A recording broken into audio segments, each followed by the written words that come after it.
Yom Yerushalayim Sameach. You may have noticed I'm dressed a little funny. I have my white shirt as my undershirt because we have to celebrate Yom Yerushalayim and wear our finest attire for this holy and special day. But at the same time, how could I not wear my greens? What a zchus it is to be able to dress in this big day kahuna that Am Yisrael has been waiting for over 2,000 years. So I'm just going to give a little off-the-hook promo for the most special day of the year for me, Yom Yerushalayim. So where should we start? 2,000 years after Hashem created the world, He told Avram Avinu in 1948, years after the creation of the world, Lech Lecha, go to Eretz Yisrael. And the climax of Abraham's sojourn is when he comes to Har Moriah in Yerushalayim and he passes his test in Har HaMoriah. In the year 70, 2,000 years ago, the Jewish people fought for the land of Israel. They gave their lives fighting for the land of Yerushalayim, but they were exiled from our land. Since then, since the Romans kicked us out, we have experienced exile after exile, pogrom, crusade, and Holocaust. We had no home, no one to defend us, and we experienced the worst types of anti-Semitism, worst types of hatred. We had no way of defending ourselves until, unbelievably, 3 years later, after the Holocaust, 1948, the dried, dead bones came back to life. The Jewish people came back to our land and fought off 7 Arab nations. Virtually, I don't even know how to describe it, no tanks, no planes, virtually. Very little artillery, very little guns, an unorganized army. The United States telling us they would embargo us, they would not back us.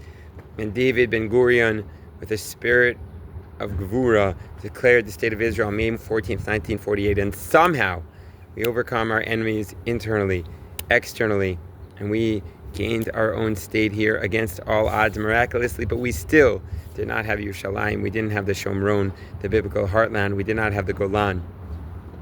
June of 1967,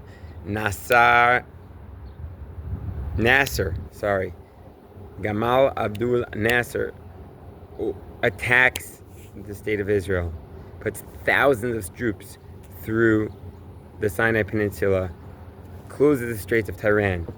For 3 weeks, Israel's on edge. Israel's scared.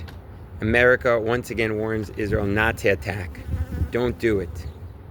And Israel decides to stand up to America, stand up to the world, and they do a preemptive attack, Operation Moked. And they took almost their entire flight. They only left 10 planes in Israel, taking the biggest risk in history, and they fly super low, hoping that Egypt, which had the best anti-airplane operations, would not notice them.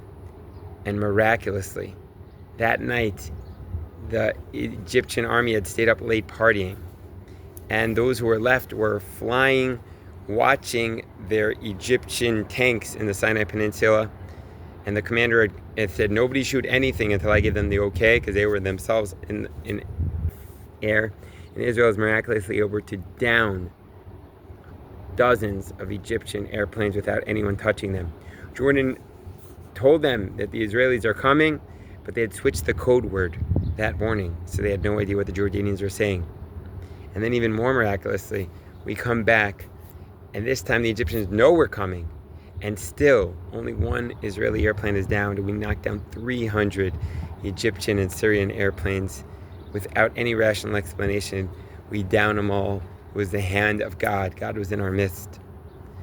And all of this is happening in 1967, and that only opens up the path to Yerushalayim, which we had no plan of conquering. But Jordan stubbornly attacked the Jewish people, opening up a third front.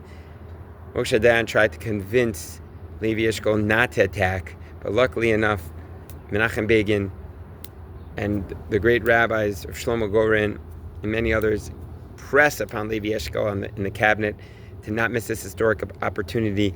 We attack Baruch Hashem Yerushalayim. Hundreds of soldiers are killed. It was not easy. It was a much sacrifice. But Baruch Hashem, miraculously, we're able to take back Har Bayis, we're able to take back the Kotel Maravi without anyone expecting it. We're able to take back the Sinai Peninsula. We're able to take back the beautiful Golan. We're able to take back the Shomron, which I'm currently standing in here in the base protecting the Jewish settlements near Jenin. And Hashem, with 58 years ago, shows us, shows the world with open miracles that no one can explain, that He still loves us, that He still watches over us. People ask, where is God? 58 years ago, Hashem revealed Himself in an open, miraculous way. And on Yom Yerushalayim, it's incumbent upon us to not miss this opportunity to thank Hashem with our own private words in our Shemona Esrei, to thank Hashem with Hallel, thank Hashem with dancing, with singing, to thank Hashem, because only the merit of thanking Hashem will we open up the gates of heaven to bring us more miracles, to bring the Mashiach, to bring true joy into our hearts on this special, special day of Yom Yerushalayim. So don't miss this special day. There's so many holy Jews that are missing it. Unfortunately, they don't understand this day. They don't understand that the Egyptians and the Syrians, they don't care if someone's ultra-Orthodox or secular. They wanted to kill all of us. And we're all praying to God, save us, save us, save us. And we had no hope. And God saved us 58 years ago. God is always saving us. So during this war, it's so important on Yom Yerushalayim to thank Hashem, to open up the gates of blessing into our lives, into the lives of the nation of Israel. Don't miss this unbelievable day, Tafshin Pei 2025, to thank Hashem for the miracles that we experienced in 1967 and the miracles that we experience every single day. May you have a Yom Yerushalayim Sameach. Yerushalayim Ircha, Oy berachamim tashuv v'tishkon v'tocha v'tishkon v'tocha kasher dibata.